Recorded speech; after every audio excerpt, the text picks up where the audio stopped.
We introduced earlier this year the Kubernetes operator for DataStax Enterprise. That directly came out of the experience as we were getting ready for launching Astra. Astra entirely runs on Kubernetes. And so we took this know-how, this expertise of how do we run Cassandra on Kubernetes, and we productized it.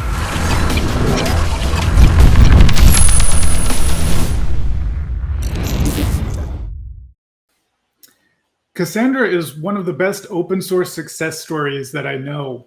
And I'm thinking of three things when I say that. The first is adoption. And adoption isn't something unique to open source, but it's still a prerequisite for calling a project successful. The second is a large group of contributors. It's true that as open source has become professionalized, especially in the infrastructure space, the majority of the work gets done by people who get paid to make it their full-time job. But there's still a long tail of hundreds of Cassandra contributors who've been able to scratch an itch with a contribution or two. And that's unique to open source, and one of the things that Cassandra's done really well as part of the Apache Software Foundation. The third thing I would point to when I'm saying that Cassandra is one of these marquee brand open source success stories is longevity.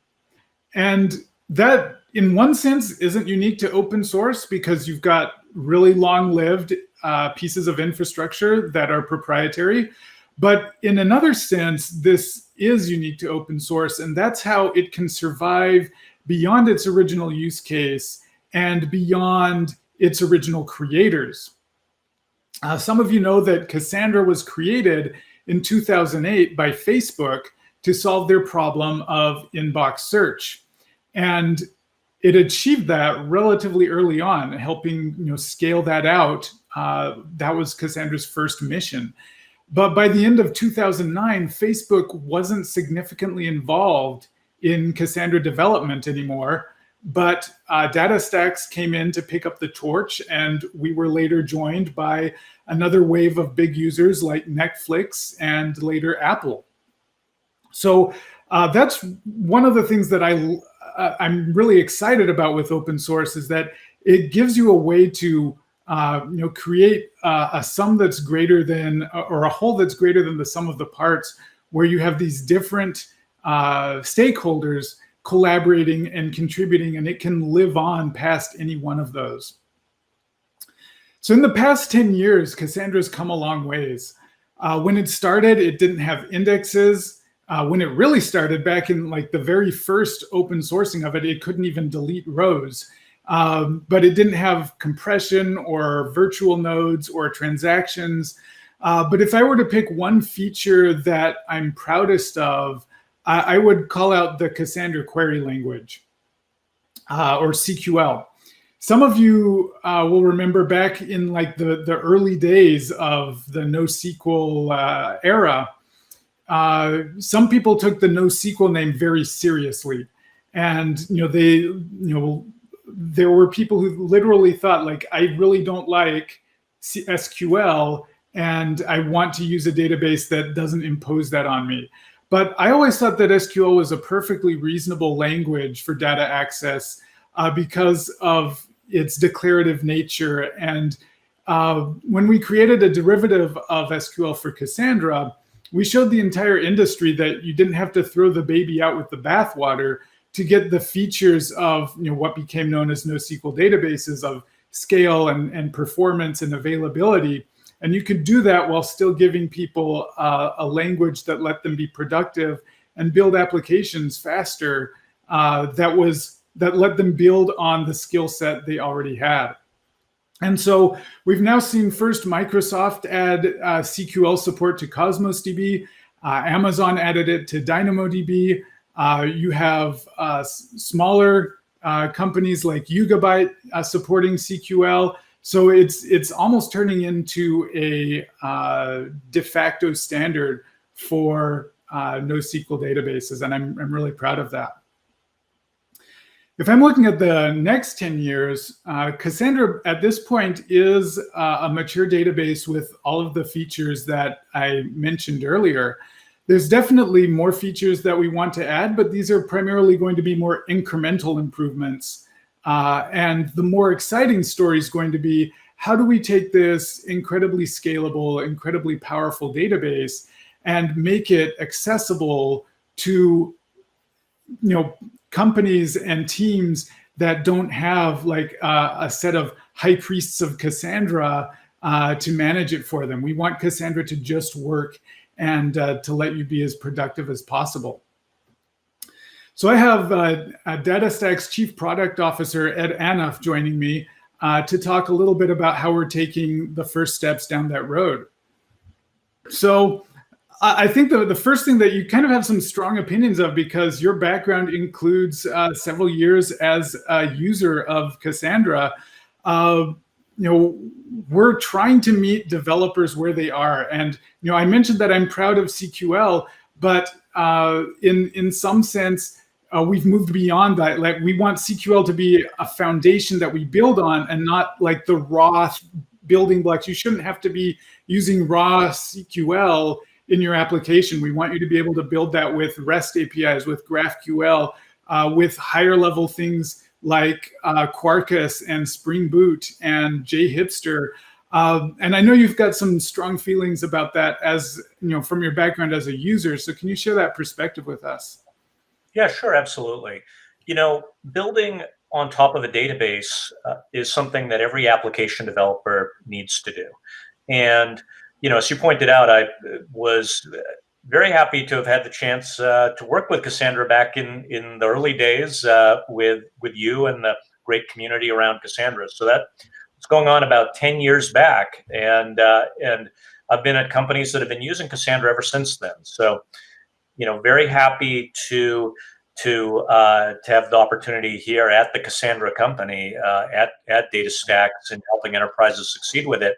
The thing that is important to me is to figure out what is it that developers need to succeed with Cassandra as the store of all their essential application data. And when we look at that, absolutely correct. CQL really modernized SQL and brought it to this new type of high scale out data that we started to see within the NoSQL databases. And we proved a lot of things right in terms of what application developers needed in terms of familiar access patterns. We adapted and modernized it for the non-relational age.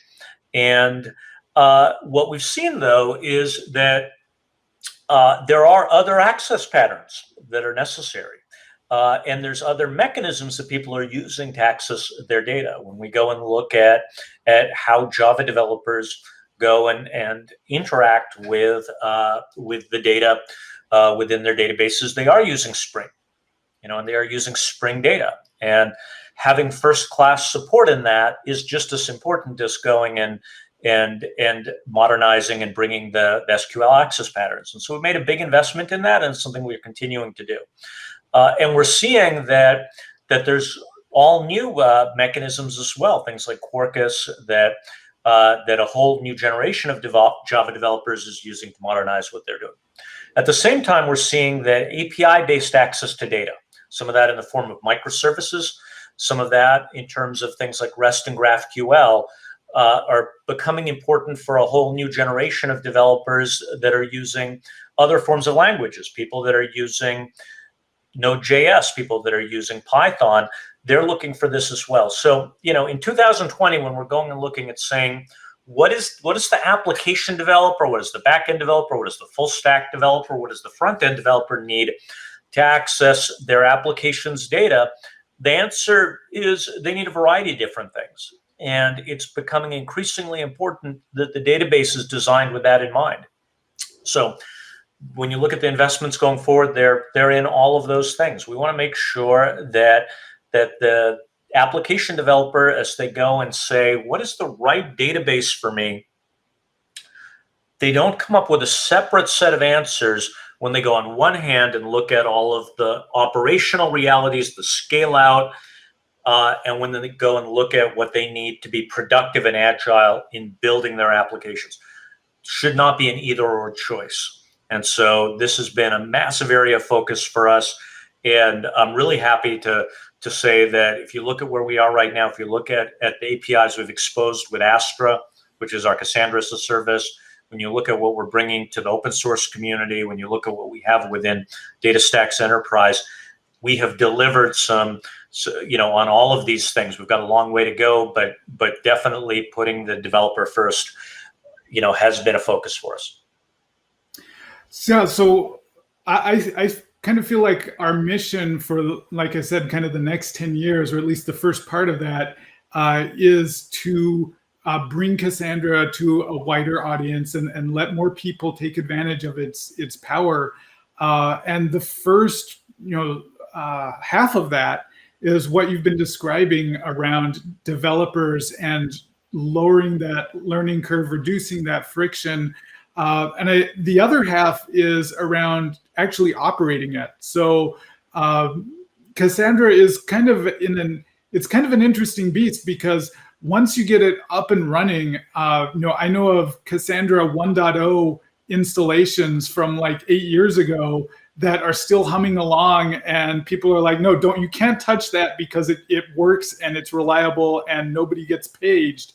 But to get to that point, like there is a large learning curve and things you have to understand about pretty low level implementation details of distributed systems. And so, to get to that point where you can be successful with Cassandra without that, deep expertise on your team, we kind of combined that goal with another thread that, public cloud is the future of infrastructure. And we built Cassandra as a service called Astra. And so we opened up the beta for that in October, just a couple months before you joined us. And now it's generally available. People are deploying applications against it. How do you feel about Astra today, and where do you see that going, for that next, say, 6 months? So one of the great things about Astra is that it's made us have to walk in our customers' shoes in terms of living the process of running Cassandra at scale operationally. We have made Astra a center point of the Cassandra learning experience. So those thousands of developers, those thousands of operators every month who go and say, I need to learn Cassandra, and come through the learning experience, we've been channeling them through Astra as their mechanism of learning Cassandra, becoming proficient at it. At the same time, we have had the learning experience, our SREs, our engineers, our operations team on experiencing keeping Cassandra running, not just for one cluster, not just 10 clusters, but literally thousands of Cassandra clusters that we see every day being deployed on Kubernetes, that we operate, that we monitor, that when there's a problem, we step in and run. We've channeled that expertise into DataStax Enterprise. We've channeled those insights into the Cassandra 4.0 community expertise. And we've, of course, channeled that expertise back into Astra to make it a much more continuously improved and reliable service. So this has been a turning point for the company. We have been the trusted partner for many companies that have wanted to go and succeed with Cassandra, but we've been helping them on their Cassandra journeys. We have been taking our Cassandra journey ourselves, and at a massive level of scale. So this is super exciting and is going to improve the operational readiness of all of our products. Now, at the same time, in order to do that, we've had to do a lot of things that people have seen. We introduced earlier this year the Kubernetes operator for DataStax Enterprise. That directly came out of the experiences we were getting ready for launching Astra. Astra entirely runs on Kubernetes. And so we took this know-how, this expertise of how do we run Cassandra on Kubernetes, and we productized it. We've introduced Vector. We'll talk more about that a little later in this conversation. That's about going and delivering automated AI ops care and support of existing Cassandra. Again, that comes from we ourselves dogfooding these capabilities that are necessary to run Cassandra as a service. So So what you're seeing over and over again is we are accompanying you on this journey of succeeding with Cassandra, and it's something that I'm, incredibly proud to be part of. So you mentioned that Astra is the best place to learn Cassandra, and I think that's true. And one of the things that makes that true is a little bit subtle, and that's that we've made Astra kind of a reference implementation of these are the things that you want with your Cassandra besides just like the Cassandra tarball. And so we've got that REST API, that GraphQL API that exposes your tables to your application in these different formats. So DataStax has spent the last couple years building Astra for the public cloud, and we've learned a lot of lessons about that we're applying to DataStax Enterprise as well. How do you see that playing out in DataStax Enterprise 6.8 and future versions? Everything that goes into learning how to operate Cassandra is being expressed across DSC and Astra. And, the roadmaps of these two products are hand in hand in sync. So, I talked a lot about the cloud native experience, how one drives the other. Same thing is true for everything related to delivering the scale out capabilities of Cassandra. What makes Cassandra great to run self-managed in your data center also makes it great to run scale out with Astra, with Cassandra as a service, and vice versa. As we deliver the developer experience, things like guardrails are also a great example where, what we have heard from our customers, from our DSC users over and over again is, hey, we want Cassandra to be a platform. We want to use Cassandra in more places for more projects. All of the attributes that make Cassandra fantastic for building our mission critical projects are things that we want every project we do to have the level of success that it needs Cassandra scale. In order to do that, we need to make Cassandra safe to use. We need to be able to go and have our developers start building with Cassandra, but we want to build the guardrails that make sure that those applications are not going to run off the road, that they're going to be able to go and be safe to scale, that we can set the limitations in place, that we can override those where necessary, but we can set those up and monitor them. That was a concept that we needed for the enterprise, for companies that are using Cassandra as their own platform internally, as well as what we needed to do to ensure that people were going to be successful in the cloud within Astra. The developer experience, the APIs that we expose, again, these things go in both directions. So bringing the REST API, bringing a GraphQL API, providing people with alternate mechanisms for accessing their data, again, is something that the DSC experience needs, that the Astra experience needs. And you'll see this with things like Graph as well. So Graph is one of the compelling reasons why people use DSC. It allows them to go and create dynamic relationships that are better suited to modeling how their data is now used, in the internet age than previous relational structures allowed you to do. And so as a consequence, it's something where we see it as immensely popular with our DSC customers. Now, that is something where we've had to go and develop the guardrails. Astra users will see Graph features later in the year, early next year. But it's been a major area of investment. When 6.8 came out, what we did was we removed the barriers from Graph modeling and traditional NoSQL modeling. So now you can start in any direction and continue through. If I'm going and using Cassandra in the native ways that I'm used to doing, and later I go and say, you know what, I need a graph-like relationship in connecting these two pieces of data, I can just do that. It gives me an agile, iterative approach to introducing graph relationships into my data modeling, which is what we've heard again and again from people who are choosing to use databases like Cassandra's. They want that flexibility. So I view these things, and I view where we're going with the DSC roadmap. It's never been in a better place, because we are taking this journey along with our customers in bringing Cassandra to the cloud and into cloud native. But we have 10 years of enterprises who have come along with us on the Cassandra journey, and those insights and experiences when working with them are, we have built into probably what I think is one of the most exciting roadmaps that DataStax has ever had. And hopefully, Jonathan, since you've been here the whole time, you would agree with me with that statement. Yeah, and so you mentioned guardrails a couple times, which is where we're taking the Cassandra's approach from the early days was it was by experts for experts, and so we wanted to give you the maximum flexibility. And so the guardrails concept is basically saying let's restrict the surface area of what you can do to understood best practices that we've kind of collectively learned over the years.